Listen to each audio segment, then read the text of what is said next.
Tel Aviv avec beaucoup de questions. Fabien Barthez face à la pression du public. David Trezeguet retrouvera-t-il l'efficacité? Voilà en tout cas quelques clés d'un match à surtout ne pas perdre.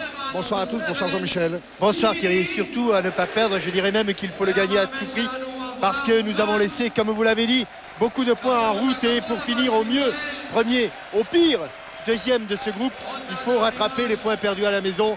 Et voilà donc la première occasion qui se présente aujourd'hui avec un déplacement très difficile dans une ambiance très chaude et face à une équipe en pleine confiance. Et oui, qui a égalisé à la dernière minute contre l'Irlande. C'est vous dire la force mentale de cette équipe d'Israël qui sera soutenue ce soir par 43 000 spectateurs dans ce stade Ramat Gan.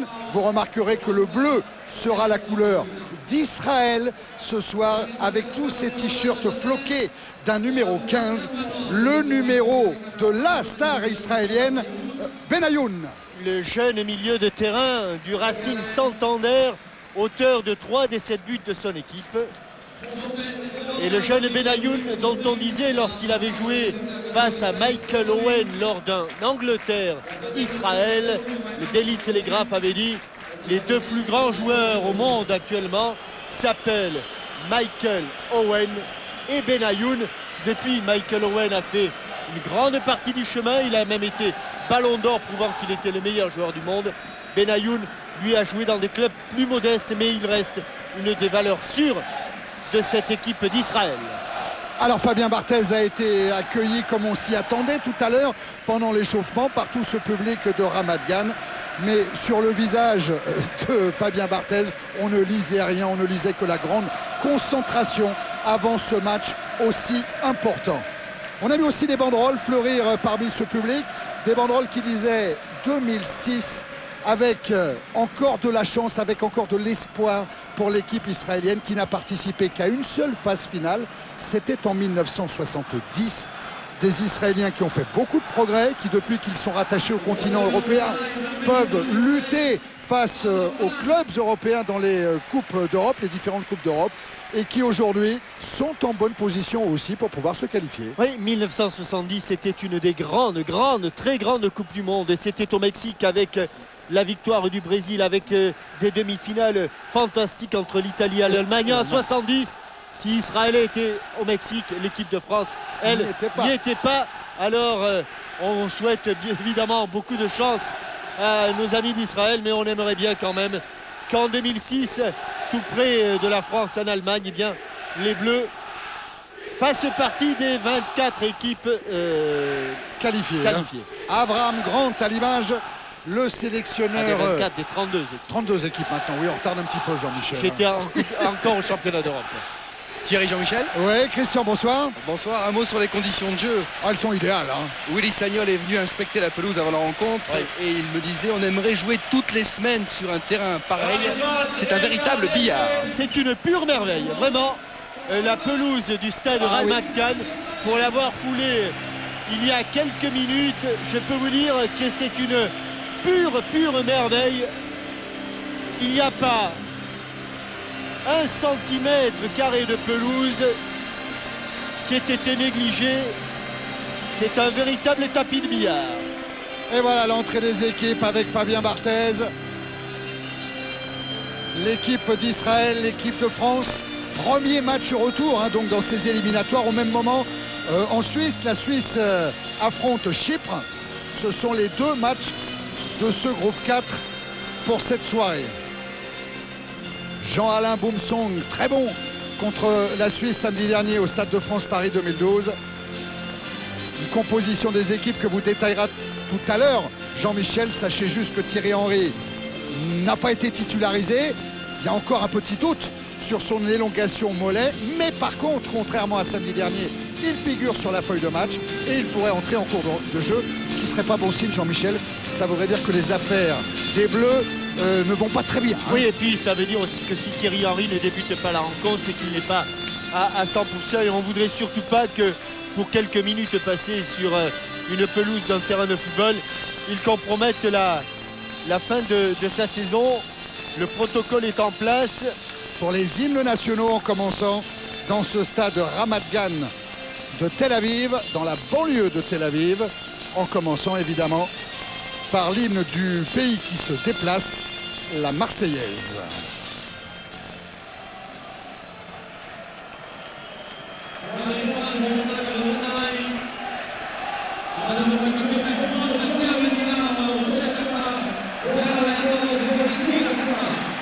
Voilà, Patrick Vieira qui devient aujourd'hui le joueur français en activité le plus capé en équipe de France, à égalité avec Robert Pires. Allez, la Marseillaise qui se fait attendre. C'est parti. Eh bien, pas encore. Un long protocole avec l'arrivée du Premier ministre. Voilà l'homme qu'on attendait, Ariel Sharon et son épouse, présents au stade ce soir. Je ne suis pas sûr que ce soit Ariel Sharon d'ailleurs. Je pense que c'est Moshe Katsav, le président d'Israël. Moshe Katsav. On annonce également l'arrivée d'Ariel Sharon qui n'était pas présent pour le match contre l'Irlande samedi. C'est vous dire toute l'importance qu'on attache ici en Israël à cette opposition avec l'équipe de France. Voilà Moshe Katsav donc qui va présider cette rencontre internationale. On va pouvoir maintenant procéder à l'exécution des hymnes nationaux.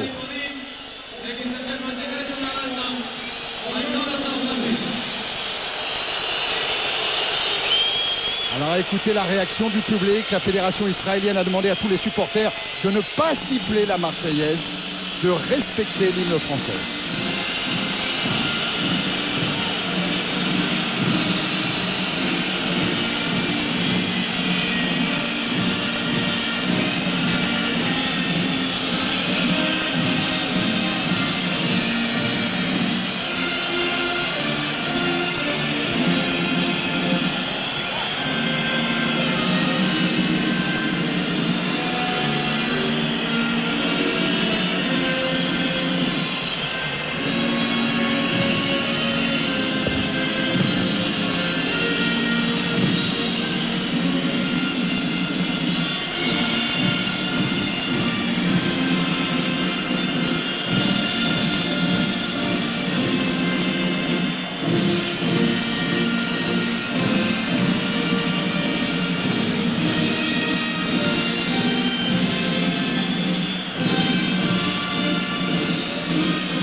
Vous l'avez entendu, oui. La Marseillaise accompagnée par une bronca continue.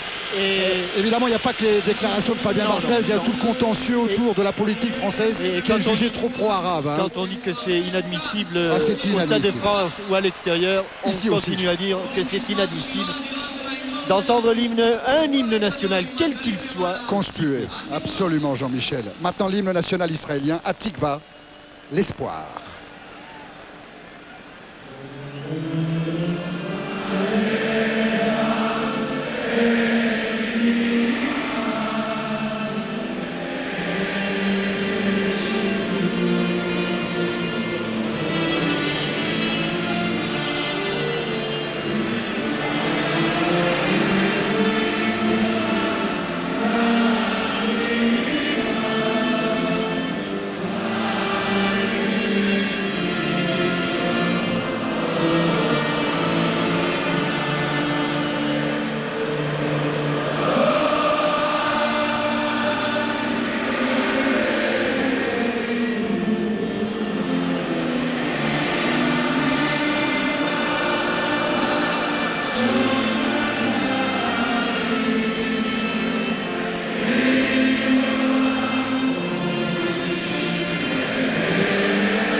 Il y a vraiment de la ferveur dans ce stade. Les visages des joueurs israéliens étaient véritablement habités Dommage vraiment que la Marseillaise ait été conspuée.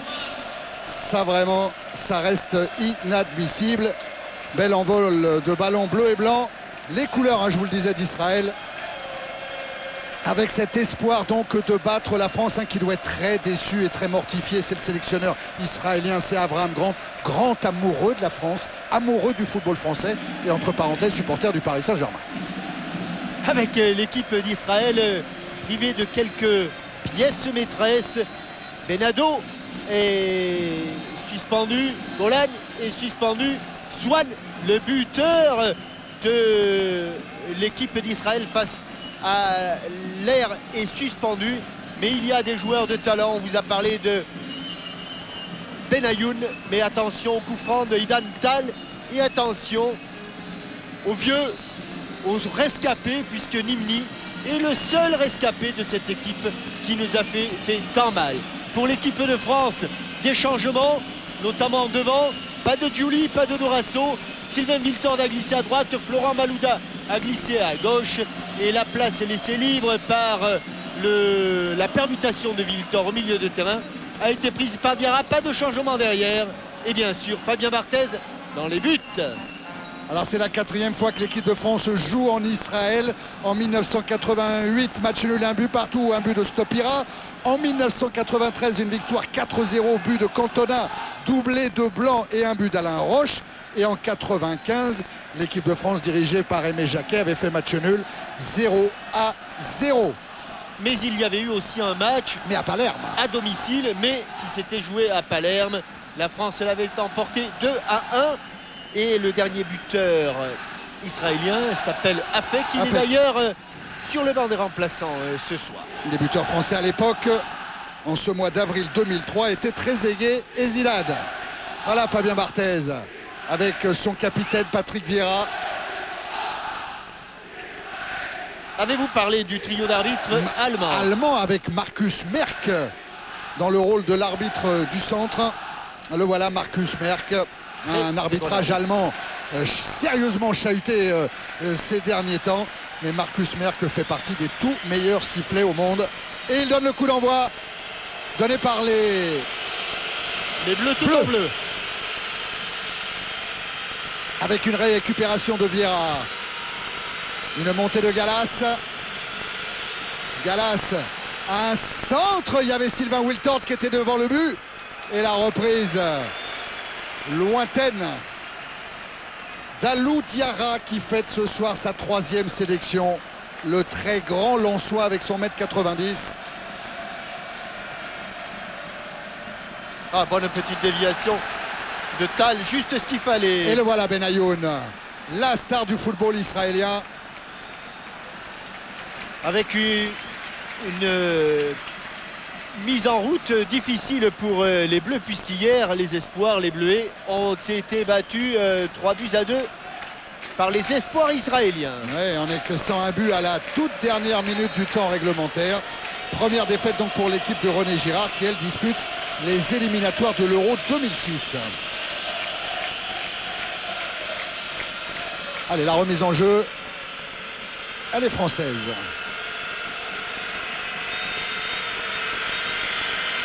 Avec une transversale qui arrive jusqu'à Willy Sagnol. Sagnol qui a effacé Benayoun. Ce centre du pied droit et signalé hors-jeu. Qu'il y avait une position de hors-jeu. Il va falloir que David Trezeguet soit extrêmement vigilant parce que, première indication, c'est une équipe d'Israël qui va ne pas forcément presser le porteur du ballon, puisqu'on voit avec quelle facilité Willy Sagnol peut adresser son centre, mais la défense, elle, a tendance à remonter rapidement. Regardez comme tous les joueurs sont concentrés sur un petit périmètre. Ça sera vraiment la bataille du milieu de terrain. Jean-Michel, c'est ce qu'avait deviné Raymond Domenech. Il a densifié son milieu en faisant entrer Alou Diarra.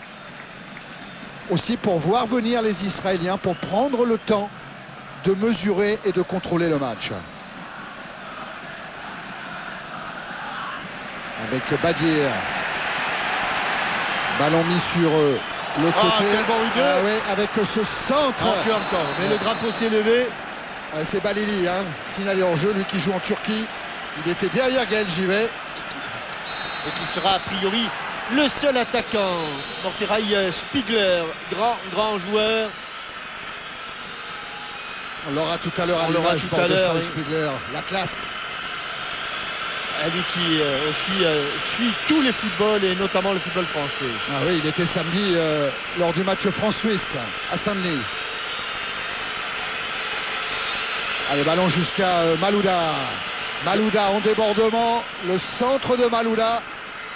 Au point de chute, il y avait David Trezeguet. En tout cas, ce que l'on peut noter de changer par rapport à samedi, c'est que les deux premiers centres sont venus de la gauche. Voilà Mordechai, la classe. Spiegler, la classe. Et il avait un presque homonyme qui s'appelait Giola Spiegel, ancien joueur de Strasbourg qui avait fait un essai à Saint-Etienne, qui était aussi un des grands joueurs de l'époque. Et Mordechai Spiegler, seul buteur d'Israël lors d'une phase finale de Coupe du Monde. C'était dans la Coupe du Monde 70 dont vous parliez tout à l'heure. Et c'était contre la Suède. Seul but marqué par Israël lors d'une phase finale. Faute de Galas sur Katan, le joueur du Maccabi Haïfa. Ouais, c'est faute de Malouda même. Hein. Et on est reparti. Avec cette défense centrale emmenée par Ben Haïm, un certain longtemps, blessé après le match contre l'Irlande et qui finalement tient son poste. Belili. Il a voulu jouer avec Katan. Alors si pour l'instant l'équipe de France est plutôt d'attaque côté gauche, l'équipe d'Israël est d'attaque côté droit avec Katan et Belili.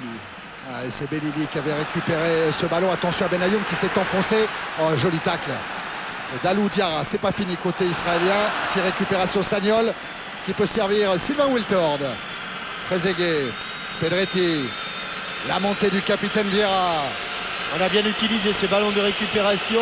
Malouda en débordement, il est passé. Il est passé deuxième fois avec une faute. Attention, est-ce que d'entrée, M. Marcus Merck va sévir parce qu'il avait échappé à un premier tacle. Il n'a pas échappé au second.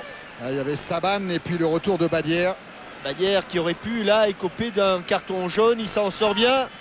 Le milieu de terrain qui va se replacer parce que voilà un premier coup de pied tiré comme d'habitude par Benoît Pedretti. Et vous avez vu Patrick Vieira donner ses consignes sur ce genre d'action, ces coups de pied arrêtés, répétés avant le match. C'est court, c'était trop court. La frappe de Pedretti, elle n'a pas dépassé le deuxième rideau israélien. Voilà, on se règle encore. On parle en tout cas entre les joueurs français. C'était déjà le cas ici même hier lors du dernier entraînement. Beaucoup de dialogue. Malouda. Un ballon récupéré par les Israéliens. Ce ballon est sorti. Mais il est bien resté là au contact des défenseurs pour empêcher une relance. C'est toujours très dangereux lorsque on est en position d'attaque. Oh, il faut reculer, oui, il faut reculer. Voilà, M. Merck qui se fait obéir. Et des Israéliens qui peuvent repartir avec un ballon qui n'arrivera pas jusqu'à Belili. Récupération Pedretti, pas pour longtemps. Badière.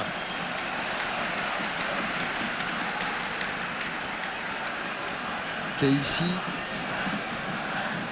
Gershon. Ben Haïm. Qui alerte tout de suite ses attaquants, en l'occurrence Katan. On sent quand même qu'ils soignent leur relance derrière, et notamment Ben Haïm. Une équipe de France bien en place, avec ce ballon renvoyé par Gilles. Et oui, il faut quelques contacts virils et pas toujours corrects. Il va prendre un carton Badière. Bah oui, c'est peut-être que tout à l'heure, c'était bien lui qui avait taclé déjà Florent Malouda. Il avait échappé au carton jaune. Et là, c'est pour l'ensemble de son œuvre. Dès la 7e minute, M. Marcus Merck, fin psychologue, a bien compris que cet homme-là, qui avait commis 2 fautes majeures et 2 tacles dangereux en l'espace de quelques minutes, méritait un carton jaune. Il le lui a donné. La relance avec Boumsong pour Pedretti. Vieira. À nouveau le défenseur de Newcastle, Jean-Alain Boumsong. Givet. Gallas. Une remise en jeu en faveur des Bleus, comme elle a mal été effectuée. Non, je crois qu'il ne l'a pas faite. Non, il a été étonné parce qu'il me semblait bien qu'il y avait un tacle là-bas. Il y a des Bleus qui récupèrent les ballons en ce moment. Ça, c'est plutôt bon signe et qui provoque les fautes des Israéliens. Beaucoup de fautes. Là, pour l'instant, le match est haché. Les Français n'arrivent pas à emballer le match parce que, encore là, une nouvelle faute. Cette fois-ci, signée Nimni. Allez, Wiltord. Sur un côté qu'il connaît bien. Le centre contré par Casey. Pour l'avoir pratiqué très longtemps sous le maillot d'Arsenal. Remise en jeu, Willy Sagnol. La solution est passée par Pedretti, à nouveau Sagnol. Le centre, Wiltord, Malouda, la frappe de Malouda. Florent, il a un petit peu forcé sa frappe là, Florent Malouda, sur cette frappe en pivot après une volte. Il a pourtant eu le temps de regarder où était placé Aouat. C'est à nous d'écrire notre histoire des Coupes du Monde. On n'en dispute pas beaucoup dans une vie. Voilà les paroles de Florent Malouda. Ça mesure un peu sa détermination. Et tous ces ballons encore récupérés par Vieira, par exemple, avec la déviation de Trezeguet. Ballon donné à Tal. Et pour le moment, véritablement, une mise en place idéale, quasi parfaite de l'équipe de France, puisque les Israéliens n'ont pas pu s'approcher à moins de 25 mètres du but de Fabien Barthez. Trezeguet qui combine avec Wiltord. La sortie de Benaïm, le joueur de Bolton en Angleterre, qui a lancé là-bas Catane.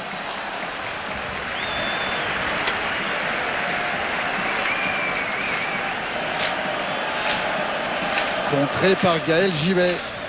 L'équipe de France qui n'a toujours pas pris de but dans ses éliminatoires de la Coupe du Monde.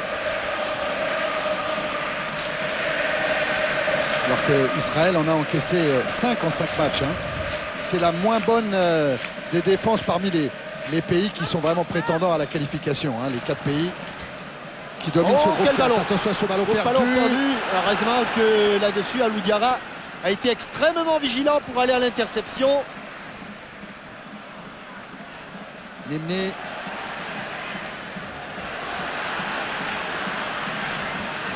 Israélien qui s'installe là dans le camp français avec Tal. En retrait pour Benaïm. Tout Gershon, le voilà Benaïm. Catane. Avec l'arrivée de Saban. Et le ballon encore récupéré par les Bleus. Ouais, mais la relance est difficile parce que le repli est défensif est bon. Faute de Benoît Pedretti sous les yeux de Marcus Merck sur Benayoun. Regardez bien les jambes de Benayoun, parce que c'est un grand joueur, très créatif, mais il a des jambes comme des allumettes, on dit en Israël. Mais il s'est endurci à la dure école de la Liga espagnole et à Santander où il joue souvent pour ne pas descendre. C'est un des joueurs qui a été le plus utilisé par l'entraîneur de Santander. Et pour ne pas descendre, ils n'ont pas un seul match facile tout au long de la saison. Son rêve est d'aller jouer en première ligue en Angleterre. Ça se fera peut-être à la fin de la saison. Oui, ce bon petit ballon. Ouais, pour Casey, avec l'arrivée de Benayoun. Les dribbles de Benayoun dans la surface de réparation, la couverture de Boumsong. Puis il aime ça quand il est côté gauche. Venir à l'intérieur pour frapper et brosser ses ballons intérieur pied droit. Ouais, c'est pas un...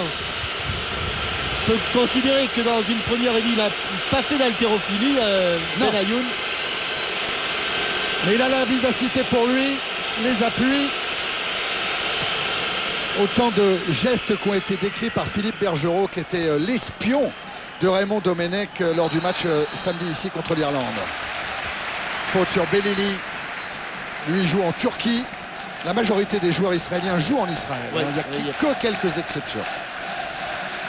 D'ailleurs, c'est un peu l'inquiétude du sélectionneur Abraham Grant, savoir si ces joueurs sont capables de Là, répéter. il a donné forte cette balle. C'est Malouda qui va la récupérer. Et pas tout à fait. Avec l'aide de Gallas. Oh là, la faute sur Gallas. Quelques gestes. Non, pas de faute, pas Non. de faute, a dit monsieur Marcus Merck. Si, il a montré son sifflet, mais dans la... Alors, touche à ma hauteur. Que fait-il? C'est Saban. Alors c'est touche pour les Bleus parce qu'ils considèrent que le ballon a été contré au départ. Eh oui, Raymond Domenech, Voilà. il était un peu comme nous, il réclamait la faute Oui. sur Gallas. Il y a eu un moment de flottement, y compris du côté de l'arbitre assistant. Ben, l'inquiétude d'Abraham Grant, hein, c'est de savoir si ces joueurs sont capables de rééditer en peu de jours, en 4 jours seulement, 2 performances de haut niveau. Un match très dur physiquement contre l'Irlande et un nouveau match ce soir contre la France. D'autant Thierry qu'il lui manque son capitaine, Benado, qui joue un rôle Suspendu. très important, qui est suspendu ce soir. Tout comme Swan, hein, celui qui avait été le buteur contre l'Irlande. Attention à Belili qui était entre Givet et Boumsong.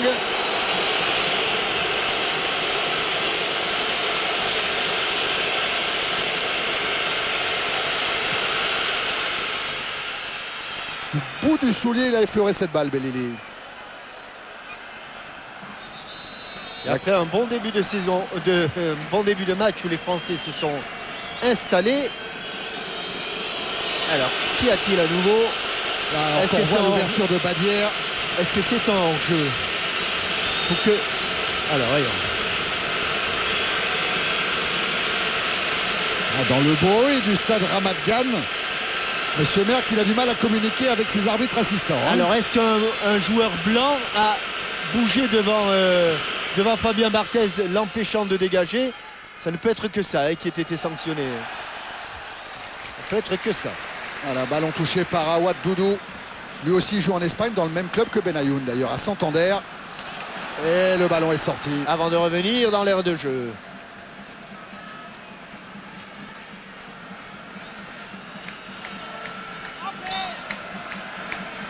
Et Willy Sagnol qui va pouvoir effectuer cette remise en jeu avec David Trezeguet. Gershom devant Wiltord. Et encore une remise en jeu du joueur du Bayern Munich avec Wiltord. Pedretti. Ah, tout de suite marqué par Nimni. Malouda. Wiltord, Malouda entre Lyonnais. Vieira. On repart par Givet et Boumsong. Essaye d'aspirer là Jean-Michel. Pour l'instant, le repli défensif des Israéliens est extrêmement rapide. Il faut repartir de l'arrière, reprendre un petit peu de vitesse. Avec David Trezeguet, un bon contrôle. Ballon pour Vieira.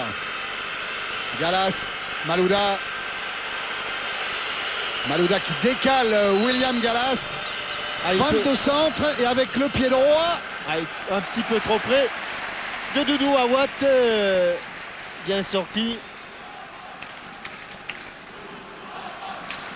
Et Doudou Awad, dont vous entendez le nom scandé par le public de Ramat Gan. Badière. Repart de Benaïm.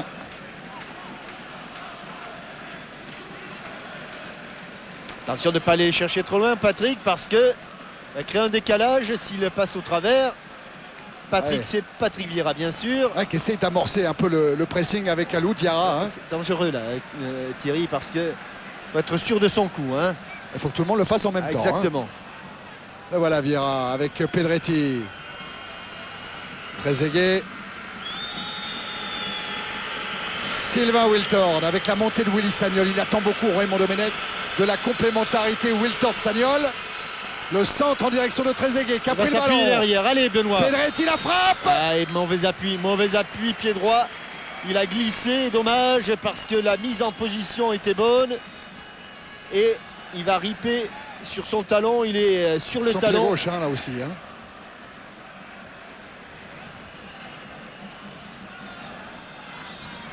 Voilà. Il n'y a pas de faux rebonds à craindre. Hein. Ah non. On vous l'a dit. Tellement cette pelouse est belle. Doudou Awad, loin vers Boumsong. Benayoun se heurte à Sagnol. Et la récupération de Wiltord, accroché par Tal.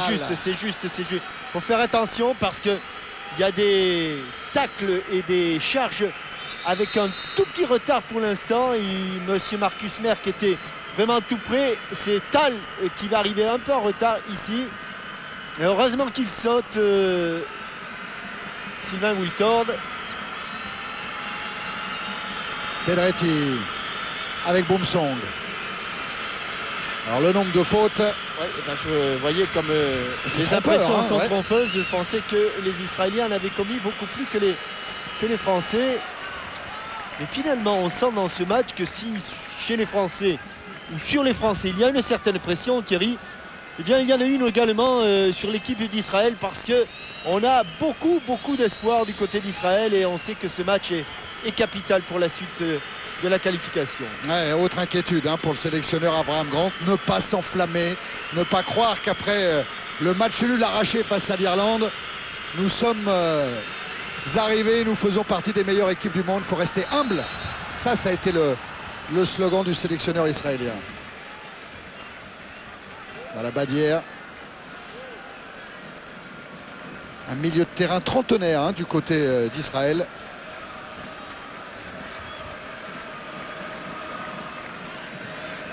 Benaïm qui va repasser par Gershon. Attention, Benayoun est parti dans le dos. Là voilà la sortie de Patrick Vieira. Pas beaucoup de solutions pour le porteur de la balle israélien. Benayoun a tenté la déviation. Ballon récupéré par Pedretti avec Vieira. Il a voulu jouer vite. Première intention sur Trezeguet. Tal, longue ouverture, sans problème pour Barthez. Se font parler sans doute. Oui. Il s'est effacé, Gaël Givet. Badière avec Saban.